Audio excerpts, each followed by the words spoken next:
Magandang araw po sa inyong lahat.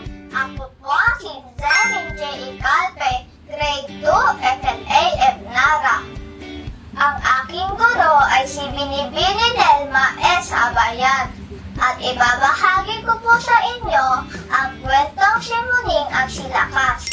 Kwento para sa ikalawang baitang isinumitan ni Gladys D.C. Cabresos. Si Muning ay isang kulay puti at mahiyaing pusa. Hindi siya lumalabas ng bahay para makipaglaro. Masilip-silip lamang siya sa bintana ng bahay ng amo niya. Mayroon siyang kaibigang aso, si Lakas. Masayahin si Lakas dahil malusog, maliksi siyang kumilos, at malakas ang kanyang loob. Huli ko! Muning, maglaro tayo sa ilog. Yaya ni Lakas. Ayaw ko! Natatakot ako lumabas ng bahay. Hindi pa ako nakakarating doon. Sagot ni Muning. Marami tayong makikita roon.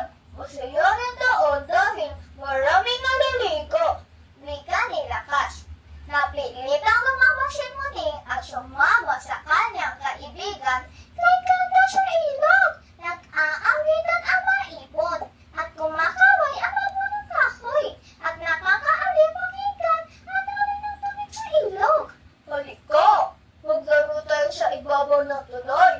Yaya ni Lakas na masaya na tatakbo paakyat sa tulay ng lubid, ngunit sa kanyang pagtakbo ay biglang napatin at tuloy-tuloy nahulog sa ilog.